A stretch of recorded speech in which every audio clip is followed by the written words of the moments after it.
Okay, after a bit of a cycle, then a bit of a walk through some woods. I like these woods.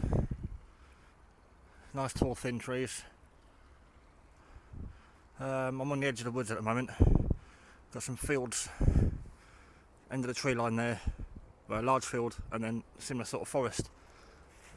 Pretty much in the middle of it. Bang in the middle. Ground's nice and mossy. Lots of thick moss. Got a lot of deadwood absolutely everywhere. Fallen trees. They're only about 3-4 inches thick.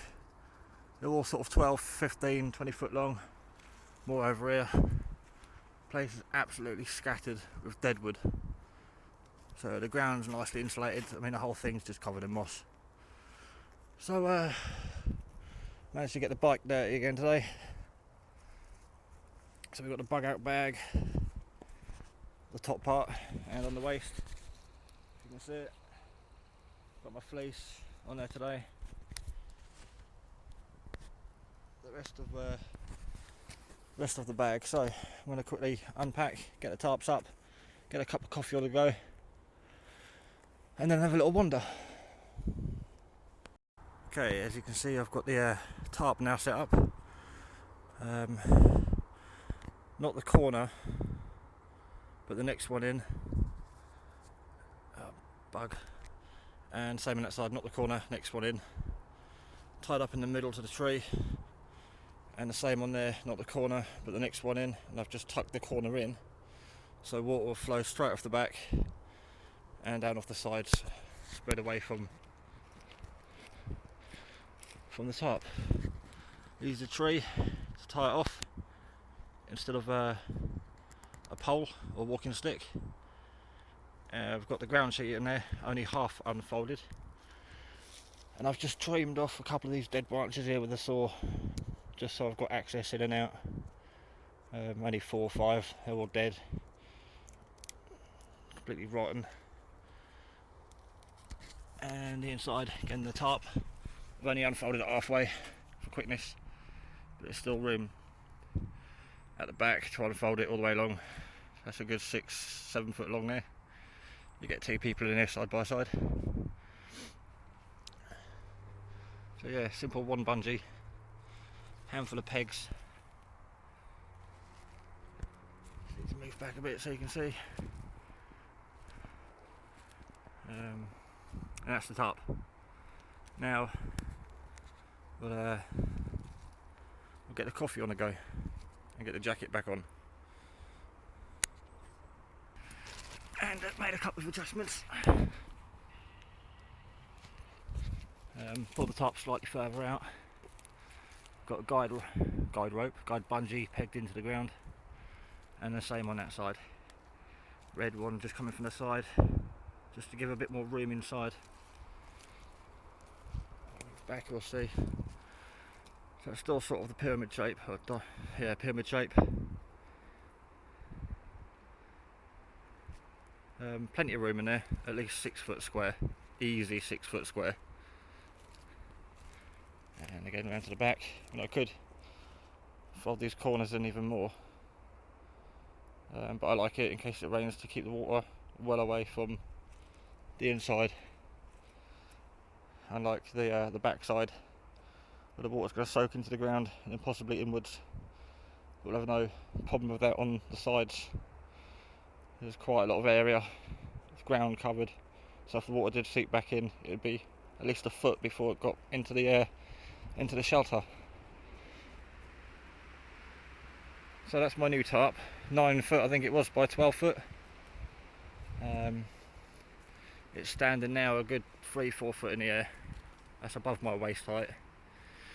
And like I said, inside you've got at least, I could lay down in either direction here, lengthways or widthways. Plenty of room at the back, store your kit. Room at the sides for your boots and shoes, and ample cooking space here. This stove doesn't kick out a lot of heat, so the top of the tarp's fine. Could always wedge a stick in there for a bit of extra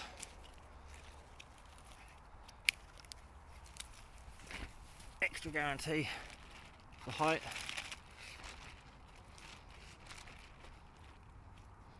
There you go, just like that. Just put a stick there, stop the tarp from getting any closer. There's still plenty of room there. I mean, if I have to, I can cook out here. Could have a fire if I was out for the night. I'm only out for a few hours, just tested a new tarp. I'd have the fire just out there between the two trees, so the heat would come in but the smoke would go up. All that side where the wheel of the bike is, maybe a bit left, so I've still got one way in and out, and the fire producing heat this way. I can still just lean out and cook. So I've got my blue sheet folded up as a ground, but I've still got another green tarp which I could sling up here for extra shelter above the fire cooking, or above the entrance off the tarp in case it does open up. But at the moment, don't need to get the extra tarp up. Just not going to dig a fire pit for fire, don't really need it. I'm just going to have a cup of tea and test out some of the stuff I've got, make sure it's all working. I've got my, as you all know, methylated spirits for the stove. I generally keep a smaller bottle than it comes into, and I just fill this up and leave the big bottle at home, because I just don't need to bring a big bottle. It's extra weight and room, so I just bring a small bottle with me. I've got my water, litre, first aid kits there, all my tools in the belt, fire kit, binoculars, waterproofs, thermal gloves, leather gloves, thermal hat, high vis vest, because you never know, getting the extra tarp, and the new glow stick torch thing, which on the other video I showed that I modified it, so if I want to have a quick look around or read something, it's not gonna blind me, it will just light up the area. In the dark that's quite bright, and you don't want it blinding you. So that's the new bit of kit for today. And then I've got my food rations in there.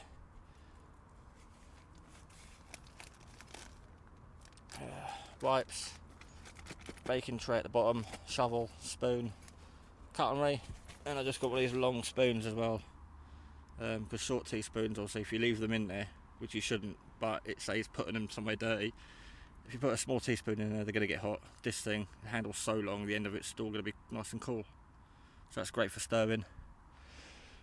That's in there with the rest of the little standard clip together bottle opener, knife, fork and spoon, stainless steel. So yeah, the baking tray's at the bottom of here, and that's for if I do have a fire pit, it's a stable surface to put mess tins, cup, and again it shelters it from the rain. So I dig a little hole, put the tray on top, heat still comes out, smoke still comes out, I can still add fuel, but we'll do that on another video. The important thing is now, wanted to test the tarp to see how much room I had. Definitely got sufficient room. I was planning today to do an open, a closed end A-frame. I still might have a go on that later. I don't know, coffee now or change the tarp, can't decide. Okay, that's the slanted version of closed up A-frame. This is sort of the back. It's not level, I was just doing it quick for demonstration. I'm going to put it back in a minute. It's just an A-frame with the last corner folded in on both sides. So instead of it coming down to here, I've just folded it in. And then with your paracord, bungees or whatever, you tie off the eyes to close it up. 2 pegs on this side, same on this side, it's closed up. You can still get in and out. Actually, enough room. And as you can see, it's a bit dark. There's let's go in. 1, 2, 3. Yeah, good 3, 5 foot inside. But the perks are you don't have to have both ends closed up. So we'll open one end up. Just peg that in there temporary, just to show you. You can have just one side closed up. That side's closed up. And that side's open. So you've got like a half A-frame. So you can have a full A-frame with closed one end. Or both ends open up as an A-frame. Or whatever. But I'm going to go back to my original pyramid. I'm a fan of that. I like it lower down. I mean, you can have this lower and wider. But I'm going to go back to the pyramid. Just doing this for demonstration purposes. So yeah, it's just a quickie showing you about the A-frame. Closed end A-frames. A bit better if there's a lot of wind and you don't want water coming in, like the open end pyramids. Then your closed up A-frames are ideal for that. But with that, you might want to run paracord all the way for the tree to give you more stability on the roof. I'm just bungeed ends, got nothing in the middle, so it's not as tight, as strong as it should be. It should be ping, not baggy. So when it's nice and tight like your girlfriend, not saggy like her mum. Basically. Right, I'm going to go back to my my open-ended triangle pyramid thing now. These are great, I just don't need the height. Right, back in a bit. Okay, as you can see, I've gone back to similar first design. I've tucked the corners in now. Tuck the corners in either side, and around at the front I've got the guides out again. I'll just put a stick on either side just to give it a bit more rigidness and again a bit more space. Definitely a lot more foot space in here. It's a bit dark now, but I've got about 3 foot either side of my tarp, at the back and the sides, so I can definitely lay down any direction. Again, it's just bunged to the tree. It's a bit lower than it was. It was sort of up to here. Now it's sort of half the height it was earlier. Might have to cut a few more of these dead branches off. Oh, that's it. Just so I've got a bit of access. And a bit of space for cooking. So that's my my favourite tarp configuration.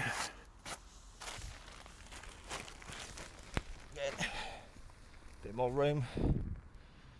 So I should now really get the coffee on the go. Although I keep saying that.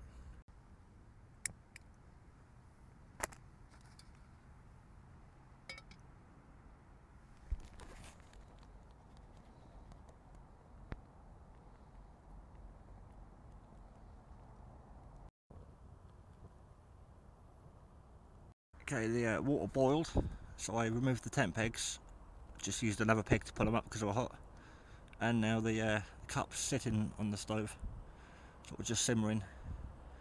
It boils faster when it's about an inch off the stove, and now when you sit on it, it just simmers away.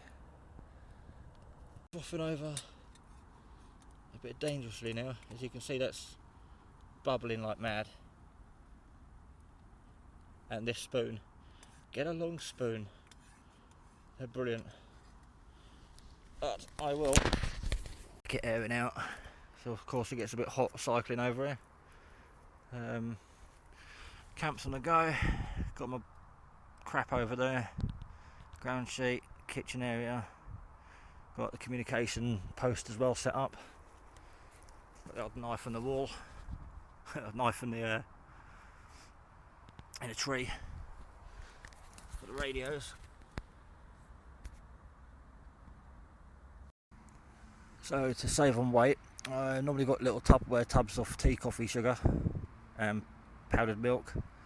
Left that at home, and I've bought the 3-in-1. Just add it to the cup.